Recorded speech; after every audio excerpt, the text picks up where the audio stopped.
What's cracking, everybody? Welcome back to the channel. New video. Today's video is going to be in response to a question by Sick Nick 710. Sick Nick asked, "Yo Dubs, I had asked you a while back on Instagram to do a video on using hands on a 4-yard. If it's acceptable or looked down on if a weapon is not available. Obviously, a weapon is preferred, but if you come across a target and happen to not have anything on you, do you move? Will you get hit if you don't, etc.?" That's a pretty good question, and that's why I decided I would do a video on it. I would do a response. So, using hands on a 4-yard. I've done videos on it. Other races that have done time in California have done videos on it. If you are on a level 4-yard, it doesn't matter if it's a 180 or a 270. If you're on a level 4-yard, the chances of you using a weapon in an altercation are 98, 99%.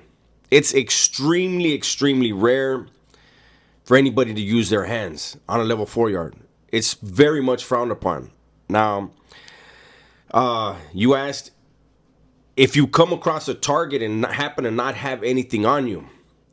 That right there is not a scenario I could envision. Because when you're on the yard, okay, so say for the Southerners, right?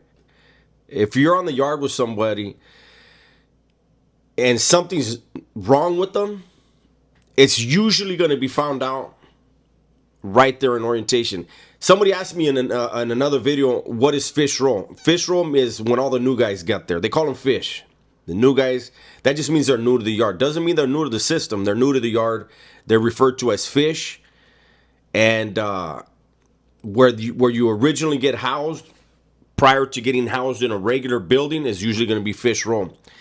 At that time, your paperwork will be checked. If you're somebody, everybody already knew you were on the way as it is.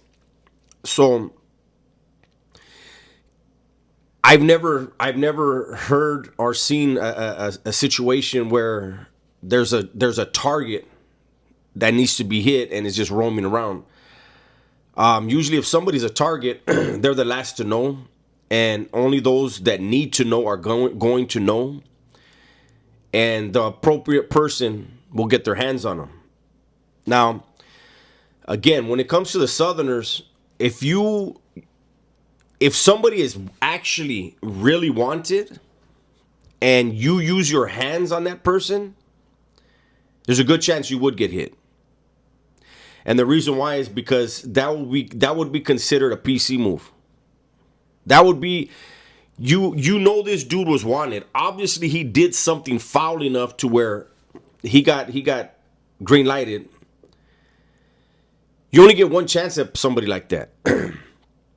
And if on your one chance you rushed him and got beat up, or you rushed him and you just lumped his eye up, that's a bad look.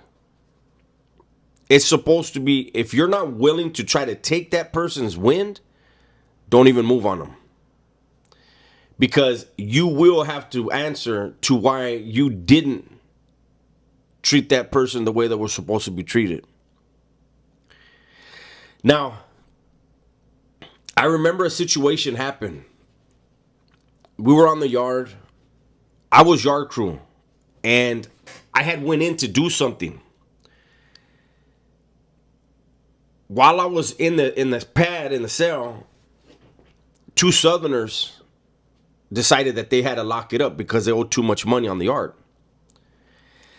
I don't know about this. I'm in my cell. I'm going to head back out, but I'm in my cell. I was taking care of something. I think I needed to get on the cell phone for something. I don't remember exactly what it was, but for me to get off the yard for something, it had to be important, right?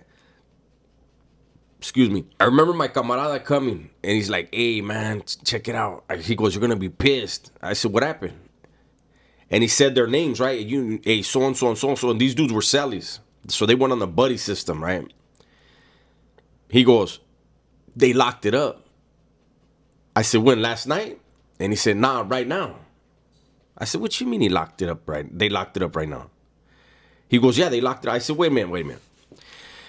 You mean to tell me that they got escorted across the yard right now while Yard is out there and the homies are out there? And he goes, man, they had a gang of Hudas around them. I said, what are they going to do? They're going to get out of the way. That was the only time I had ever seen something that audacious. Where these, like normally they would put them dudes in the cage, do yard recall, then get them dudes off the yard.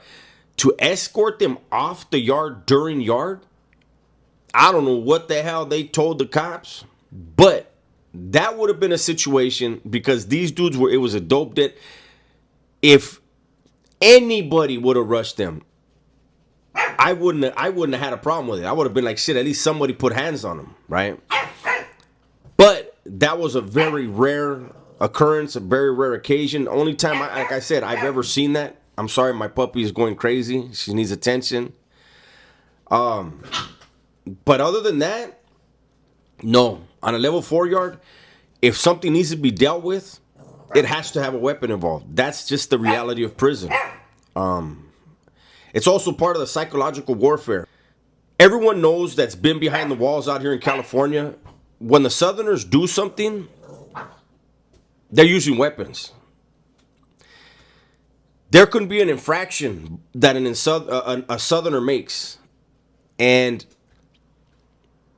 if he's lucky, if the homies want to show him love, they'll give him an opportunity to get a knife in his hand and go punch it into somebody else's body. Another Southerner. If they don't feel like showing him that mercy, they're going to punch holes in him. And they're going to see, does he come back? Does he hold his mud? Does he accept it and come back? And if he does, then he's in line to do the next sticking. That's just the way it is. That's the way it's always been over here. And I know a lot of the other factions, they look at it like, how can Southerners whack each other? And that's just a check-in, because there's other groups where they have their people work out or write an essay and stuff like that. But I know as far as the Southerners, it's a twofold thing. It's a double-edged sword, I guess you could say. On one hand, it lets everybody else on the yard know this is how we're gonna get down. Like, this is how we do our own. This is how we'll do you. And on the other hand, it's for Southerners, if you make a mistake in your neighborhood, it's going to be physical. It's not going to be, let's do some exercise. It's going to be something that's going to make you not want to make a mistake. Same goes in the joint. Southerners, it's impressed upon them that they represent something bigger than them. Individually, nobody matters much. Excuse me. Individually, nobody matters much. As a collective, you're representing something bigger than you. And so you have to be presentable. You have to be respectful. Yeah. You have to be professional in all your dealings. And you have to be willing to go that extra mile. I'm sure it's the same for the other groups. I just can't. They would have to make that video. But I know that the raza, all the raza behind the walls in California, they're going to use weapons. If something has to happen, money is going to get affected. Business is going to get affected. People are going to be pissed. People you don't ever want to piss off are going to want to know. And they're going to want a damn good reason why their money isn't flowing the way it was. And if the answer is because somebody got in a fist fight with somebody else, well, somebody's in trouble. Anyways, that's my video for today. Hopefully you guys enjoyed it. Everybody, please be safe, be smart, and tell the ones you love that you love them, man. I'm out of here.